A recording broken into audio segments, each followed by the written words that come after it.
So let's join our palms together before we start our talk. Just calling upon the gurus and the rishis or the wise people who gave us this ancient knowledge.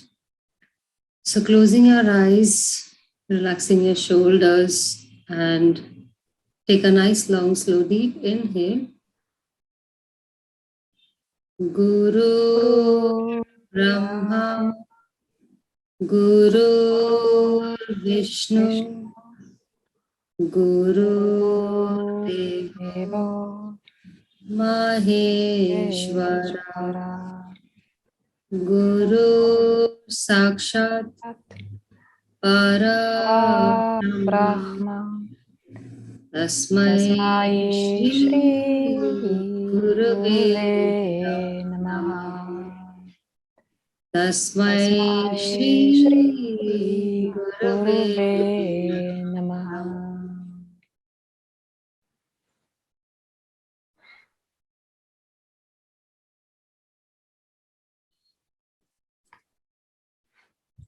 Welcome, everyone. Thank you, Gagori, for being here today again. And we're talking about emotions today, which I think is a really interesting topic. And let's just dive straight into it. And first of all, let's explore a little bit what the relationship is between the mind and our emotions. And so we have this chicken and egg question of what comes first. Is it a thought that triggers the emotion, or is it the emotions that produce certain thoughts? Gagori, what is your opinion or your viewpoint on this conversation? So thank you, Maria, for having me. So it is both ways, depends on a situation, depends on what kind of a place you are or what kind of an environment. Mostly it depends on that. But with experience and dealing with emotions myself, is mostly the feelings or the reactions come first and then the mind takes over, because there's some reaction that mostly happens in the gut, and that's why the gut is called the second brain. So that's what happens in the body.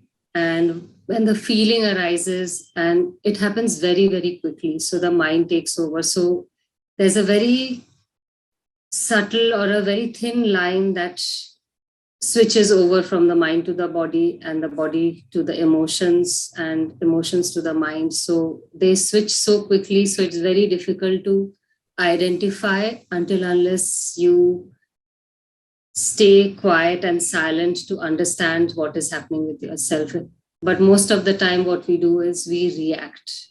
So with the reaction, we forget what is happening inside of us, and we start to talk, or we start to get reactive, or we start to feel that something is not right. So immediately we react. So that's what happens with the body and mind. So it is then about learning to have a little pause between the sensory input or the emotion and then the reaction. So where we can like restrain ourselves for a moment before we can act, if we want to like get deeper in this work, right?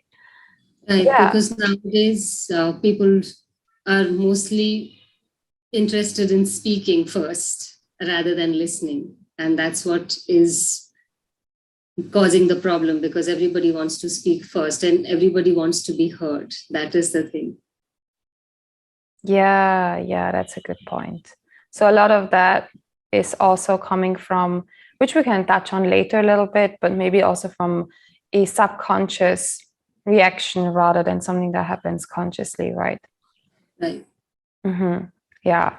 And just to go back on the first argument, so some people say, and to some degree it's also true, is a certain thought will cause a chemical reaction within the body. So if I think a certain way, so if I go on a roller coaster, I can think that this is horrible and I'm going to not enjoy it, and that will create different hormones in the body than if I say this is going to be exciting, which is very is kind of similar, but it's a slight difference that causes then a different reaction within the body.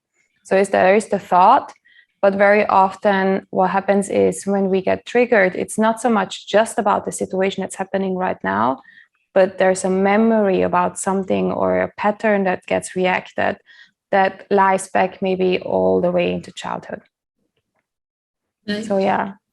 And then you said something about the situations that you're in, the environment that you're in. So are you in that sense talking about, for example, the emotion that you feel of other people around you or of the place that you are in general? Is that what you were referring to? Yeah, it's like, because we are feeling beings, we are energy beings. So when we are in a place, it's not just our thing, it is also what is around us, and we feel the energy. And it happens at a very subtle level. So it is not happening that, oh, everybody is reactive or anything. Even if people are quiet, there's so much going on inside on each individual's body. So we catch on to those. So that's what happens. So we are like a network, just like how you would look at internet, that the radiations are going. So we are similar that way. So we feel the energies of other people. So it is not just our own thing, but the people around us, and how we relate with different people and the different environment and different situations. So that's what I was referring to. Yeah, that is very true. And then when we go further to that, and we gotta see how we then deal best with negative emotions that may come up. It's kind of nice with good emotions, we don't really have a lot of problems, but with so-called negative emotions or emotions that we don't like to feel much, like we don't like to feel angry or scared or ashamed. How can we deal best with these kind of emotions? So first of all, it's like people labeling it as negative emotion and saying it, oh, this is bad and I don't want to deal with it. If we switched our minds saying that, okay, this is anger and this is a part of our life, and this is fear and this is a part of our life. Okay, there is shame and that is a part of our life. So instead of pushing them away, because what happens when we push them away more from ourselves, then it hits us back more because we think it is bad and we don't want to deal with it. Rather than if we said, okay, now I'm angry. So, okay, I am angry. And how can I deal with this anger now, rather than pushing it away? Mm-hmm. So feeling it, accepting it, and dealing with it rather than, and of course, for example, anger is very destructive. And if you're angry with someone, and you put it out on that person, then it can be hurtful. But if you go away and stay with yourself and deal with the anger and put it out, you go out and scream, or you scream in your pillow, or you hit something, and stay with that energy for maybe 1 day, sometimes 2 days, and you will start to notice that the energy, because it is all energy, so this energy starts to move and shift. And when you want to say something to someone, you say it in a different way, because we immediately want the outcome. Okay, now I need to complete it and finish it and deal with it and done with it. But it doesn't work like that. Yeah. So first of all, noticing, okay, I have this emotion with me and let me stay with it for some time. And then it will start to move, because immediately the energy doesn't move.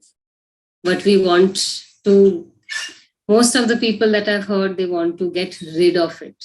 And that's how it doesn't work, because we cannot get rid of anything, because it is a part of our life. Just as the positive emotions, the negative emotions are part of our life. And because we have the negative emotions, we can feel the positive emotions, and they both go hand in hand. Yes. And we cannot separate them and say that, okay, now I don't deal with this. That's not possible. Yeah. So they're both on the same spectrum on opposite sides. And if we try to numb one side of the emotions, we also numb the good emotions. If we try to never feel anger, we'll also not feel the full version of happiness or love or whatever it is. Because they're there to show us and move forward. That is why they are there. Yeah, exactly. They're sort of a message system that doesn't go through otherwise. I feel like our bodies are very intelligent, and very often an emotion comes up because there's something that needs to be looked at. And what I feel a lot of people do if they feel like a very intense emotion is, like you said, resist it, not wanting to feel it. But then the next step is if they think, okay, I'm going to deal with it, then they only deal with it on a mental level. They think about it. Where does it come from? Why is it here? And I feel like that is a good and important step. And it's clever to think about where this comes from, but that doesn't mean that we should push aside the feeling part of it. That needs to come in as well. Feel the hurt, feel the pain just as much. You made a really good point before that we can feel the emotion, but that doesn't mean we need to react on it in a way that other people get hurt, for example, with the anger. So we feel it, but we don't need to react in it. And sometimes I feel like we can, if we make the space for it and we feel peaceful inside, then we can bring up that difficult emotion and hold ourselves in that emotion. And maybe with the anger, you can punch a pillow and all that, but sometimes it works for me, I feel like, to just feel the anger itself without fully releasing it, but I just feel the energy of it inside. Yeah. Yeah, and maybe one more point I would like to make, just because I'm so fascinated by it. I told you before, but I want to tell everyone that's listening as well. I recently did this emotional technique called NET, where you tap on different emotions and then you have to feel them fully. And just by someone saying, now go and do this, sit and feel this one emotion as intensely for 1 minute, and you do a certain mudra with it or touch specific parts of the body with it. It's so interesting how it clears so much faster. Same thing of the kind of work that we've been doing, but just the most recent that's in my mind now. And it just shows again that if we stop resisting something and allow ourselves to fully feel it, it just, goes away, even though that's not the first thing that you say. If we come in with the mind with the intention of I wanted to get rid of it and not feel it, then it's going to be tough. But if we allow it fully, then by itself, it will soften by itself. And then, may come back at a later time when it's necessary again. But yeah, thank you. And then we can come to our next question here, which is the relationship between emotions and the body. So I know I learned a lot from you originally about the relationship between the emotions and where they are in the body and how they manifest. So I wanted to see if you could share with everyone a little bit about that too. So yes, it's like I said, that the emotions come, and instead of resisting them, dealing with them, if we don't deal with them and always want to get rid of them, then it doesn't happen like that. So because it doesn't happen like that and we kind of suppress it, so when we suppress it, the body's intelligence knows where to store them. So they just find a place where they hide and they store them. So storing them, and sometimes it starts in childhood, sometimes they start at adolescence. So some emotion that was not good for you, you store it. And when that emotion is triggered, like you said, that we go on to the past, and that memory comes from the past and it comes in the present moment and it triggers it again. So it becomes as a sensory motor amnesia or a habitual state of forgetfulness that comes from the past. And when that part of the body is touched or some situation that arises that you have not dealt with will make you do certain things that you feel, oh my God, why did this come? Where did this come up from? So, and the body keeps on pushing it, and by making you react, or it will show you as a painful part. And if that is also not dealt with, then most of the time it causes some disease or imbalance. So that's what happens. So can we like maybe make a practical example? So for example, someone would have a lot of shoulder tension. And then with the massaging, an emotion could come up as well. Is that correct? Because we basically unlock it. Right. So when you use a massage technique to touch any body part, some of the emotions that you have stored will come up, like you said, for an example, the shoulder. Sometimes I've come across people when they have frozen shoulder, but now because they all of a sudden have a frozen shoulder, they cannot lift their arms up. So the doctor says, okay, now you have frozen shoulder, you have to go for physiotherapy and you have to do that. But frozen shoulder is that you have frozen some responsibility that you wanted to do or take up and you were not able to do, or you were not able to reach out to the person that you promised or for yourself.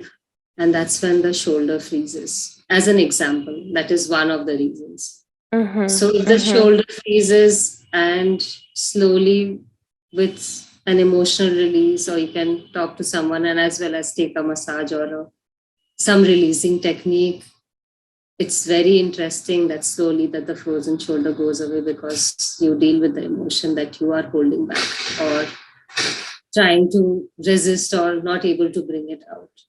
So that's what happens with the shoulder joint. And similarly, it's with the jaw or the temporomandibular joint, where it gets locked for many, many people that I've worked with.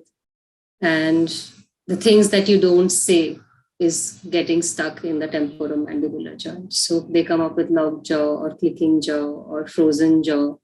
And that's what happens. Yeah, that is so interesting. It is like our body is in a very it is literally showing us what's happening in its best way it can, right? Like, and we have these ways of speaking that also really also show that in a way, like reaching up to something literally has to do with the arm going upwards, or speaking up has to do with like the mouth here. And don't come up with a better example right now. Or a heavy stomach, heavy heart, a knot in the stomach. All these are already pointing towards that the body feels. And then if this emotion is going really strong and we don't handle it, then the body manifests it as a way of an illness or a disease or just tension. Yeah.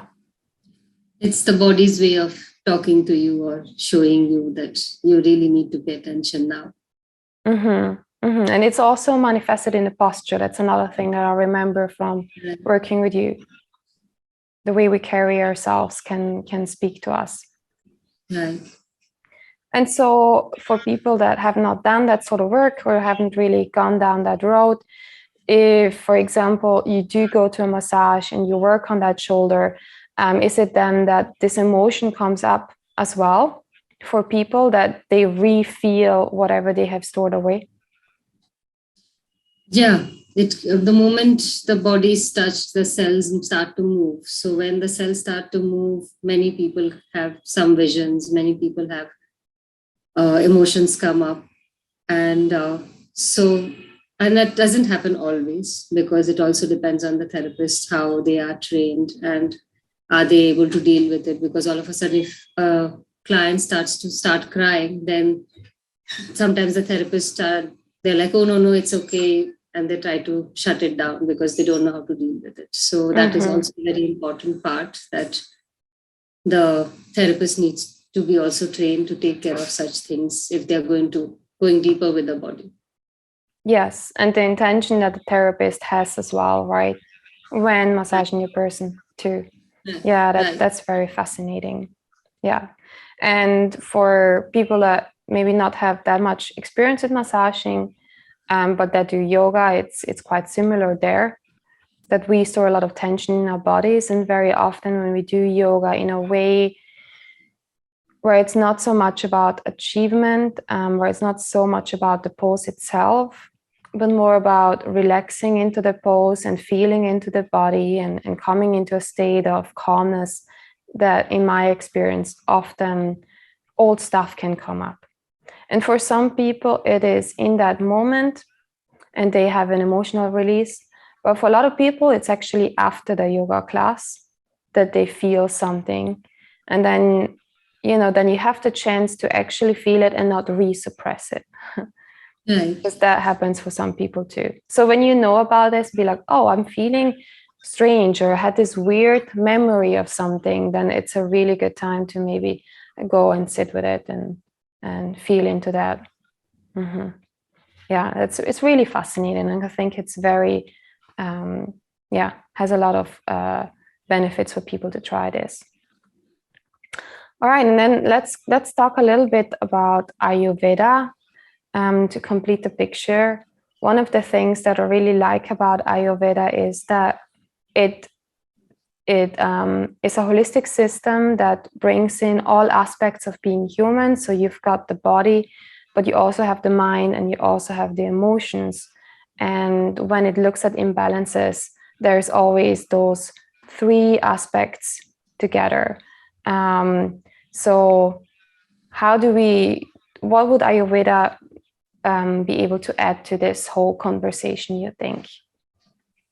So when you get into Ayurveda just doesn't talk about, okay, now you eat this food or have this pill and you will start to feel better. It is always, you take every aspect into consideration in your life and always going to the root cause. That is what is unique about Ayurveda, that you always take the root cause. So you diagnose in such a way that you get to the body and mind and find what is causing this to happen. And mostly you change the diet, you change the lifestyle. Okay, you get up at a certain time, you eat at a certain, you eat certain food and you do certain exercises, of course, and the place that you live and the people you interact with and the work that you do, all that is taken into consideration. And apart from that, most of it is that how you are feeling with all of these around you. And with that, you find the root cause. Okay, because of the fear that I feel within, that when I go to work, I don't feel good, or when I go to play this game, I don't feel good. Okay, this causes, I'm just taking an example of fear. So this causes me fear and I don't feel confident about myself. I feel a low self-esteem. And then so on and so forth, all the emotions start to kick in because one emotion has kicked in and then all the other emotions start to kick in. So then you slowly start to close down and then you don't feel good in your stomach. Your digestive system is not working properly. Then you start getting a headache or you get a frozen shoulder. So all of these are interrelated. But when you find the root cause in Ayurveda, that this is what is causing me this, then you will start to see everything starts to open and unfold in a very different way. To understand for yourself, okay, it is not just, okay, because I had this food and I'm falling or feeling not so good about myself. Or just because I played this game, I'm not. It is the whole thing at one time that is happening because it is causing some reaction in your body and mind. Mm-hmm. And so Ayurveda is going back to the root cause and then is also using different ways of healing that. So coming from different perspectives, right? So very practical way of maybe going to bed at a different time. And then maybe changing your diet, but then also looking at the emotion and looking at maybe if there's buried memories or something like that. Is that correct? Right. Yeah. Because if you would have a very angry person with pitta problems, then maybe it's not just enough to change the diet and whatever else, but maybe also look at, for example, his relationship with his dad. Right. Mm-hmm. Yeah, and that brings us to the next question about patterns, because that's something that we all deal with, that we seem to fall into a loop of doing the same things over and over again, or repeating a situation over and over again, and not really being aware of it. Maybe other people see it, but we don't see it. And that is something that we were able to discover a lot in your school as well, when we were doing a lot of the sharing circles. So maybe you want to share a little bit about that, and how people get aware. So patterns are basically habitual. So the cause of it, or the root cause of it, is something that happened in your life and you were not able to deal with it.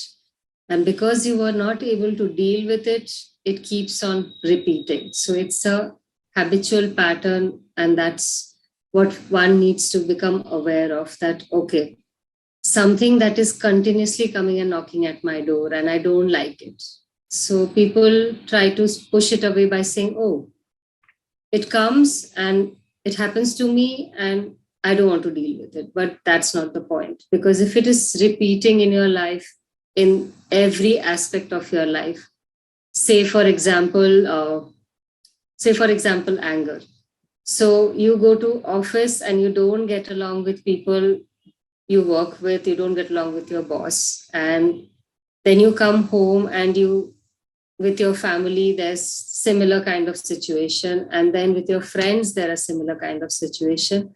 That means there's something that is triggering within one person, that is causing in all aspects of their life, their family, their friends, and their workplace. So how is this person supposed to deal with it? Because it is not the outside that is causing it, it is the inside of the person, which happened very strongly, maybe in childhood, maybe recently, that they were not able to deal with. So the important part is to either go find someone as a support group where you can start talking about it, because inside you know what is going on, but you feel also shame that if I say about it, it is not good because nobody will understand me. But the interesting part is that you are not alone. Everybody is dealing with their thing. And if you close down and stay inside, it will keep repeating and you will keep on going in the loop round and round, and it will not help. But if you find someone to support you, and mostly in a group that people you don't know, and you are able to share, and people will not judge you there because they don't know you.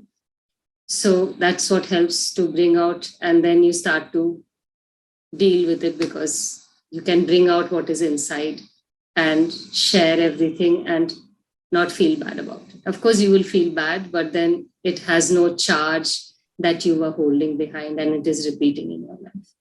Yeah. So basically you're saying when we lock it away inside of us, it just turns into this, like a big secret that builds up power, and it gets heavier and it gets darker. But when we share it and bring it out into the light in a group of friends that, or people just that feel loving towards us, then not only are we able to free that up and realize that we're not that different from everyone else, and it's not that horrible, we're still okay, but also it allows other people to bring up the darkest secrets and difficult memories. And I think that was just one of the most beautiful experiences in my life, just being with you in the course and, seeing that process unfold, and, when coming back, seeing other people and sharing and all of that. So yeah, if you can find that group, if you're listening, for yourself, or if you want to join Gagori's school and do it there, it's very, very healing. Yeah. And like you said, sometimes it's easier to do with people that you don't know, that don't have an opinion about you already. So that is something that I found very helpful with traveling, because there's people that don't know me and I feel like I can leave again if I want to. Right. And that is powerful. And then to explain for some people the concept of patterns, maybe we can give just an example of a situation that could return. So maybe it could be something like you never get along with your boss. You have a problem with authority, just because we talked about anger before. And you always think you always get the same kind of boss over and over. But maybe it's not you. Maybe it's something that maybe it's not them. Maybe it's something that you bring out in your boss, or the way that you react to your boss. And then maybe the original cause has to do something with the way you had to deal with authority as a kid, or not feeling heard as a kid, not being able to speak up as a kid, or whatever it was. That's then something to discover for yourself. Yeah. Or very typical example is the sort of partner that we choose over and over again, and you feel like it's always different people, but they have very similar qualities, for example.